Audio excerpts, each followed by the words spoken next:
हाय। जो नीदरलैंड्स का pension system है, they are planning a major overall starting next year. Netherlands का जो पेंशन कॉर्पस है उसको दुनिया का सबसे लार्जेस्ट कॉर्पस माना, वन ऑफ द लार्जेस्ट माना जाता है। उनके पास एसेट्स अराउंड 2 ट्रिलियन यूरोज के बराबर है and they are planning a shift from defined benefit to defined contribution.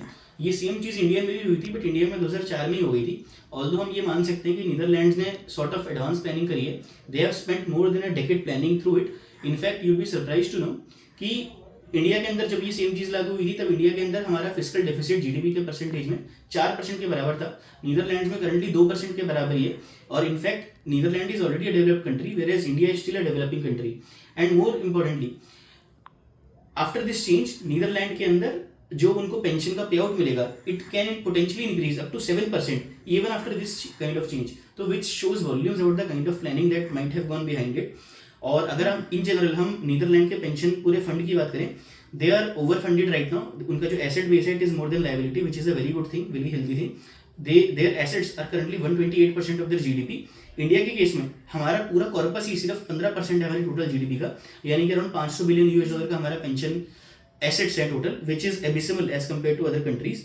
और अगर मैं इसमें कुछ और आपको इन जनरल फैक्ट्स बताऊं कि नीदरलैंड के अंदर जो पेंशन है वो मैंडेटरी है। इंडिया के अंदर सिर्फ गवर्नमेंट ईपीएफओ वाला कंपोनेंट जो है that is mandatory and that too also in very formal jobs. और इंडिया के अंदर जो कवरेज है पेंशन की, it is less than currently even less than 25% of the working age population, which is again very abysmal as compared to many other countries. और अगर आप इसकी स्ट्रक्चर की बात करें पेंशन की इंडस्ट्री की, नीदरलैंड के अंदर pension is run and managed by private companies. Government सिर्फ एक रेगुलेटर की तरह काम करती है और बाकी सारी जितनी पेंशन मैनेजमेंट फर्म्स हैं they are more like AMCs India के अंदर, बट ये सब गवर्नमेंट रन है और गवर्नमेंट मैनेज्ड है। ईपीएफओ हो गया और एनपीएस हो गया, तो which again might be one of the reasons कि इंडिया का pension system might have a long way to go. आपको स्क्रीन पे कुछ डेटा भी दिख रहा होगा, इससे आप देखेंगे कि इंडिया का कॉर्पस काफी पीछे है। यूएस के अंदर इट इज एस्टिमेटेड कि अराउंड 30 से 40 ट्रिलियन यूएस डॉलर के पेंशन एसेट्स पड़े हैं। कनाडा जैसी कंट्री के पास ही 570 बिलियन है। And on a side note, Netherlands की पॉपुलेशन सिर्फ 1.5 करोड़ है और इंडिया की पॉपुलेशन उससे 100 गुना ज्यादा है, और तब भी हमारे एसेट्स उनके ऑलमोस्ट 1/4 हैं। इवन साउथ कोरिया जैसी छोटी कंट्री के अंदर भी 900 बिलियन यूएस डॉलर की एसेट्स हैं। इसमें एक सिल्वर लाइनिंग सॉर्ट ऑफ हम ये कह सकते हैं कि चाइना जैसी कंट्री के भी 250 बिलियन डॉलर के एसेट्स हैं, जो कि इंडिया का हाफ है।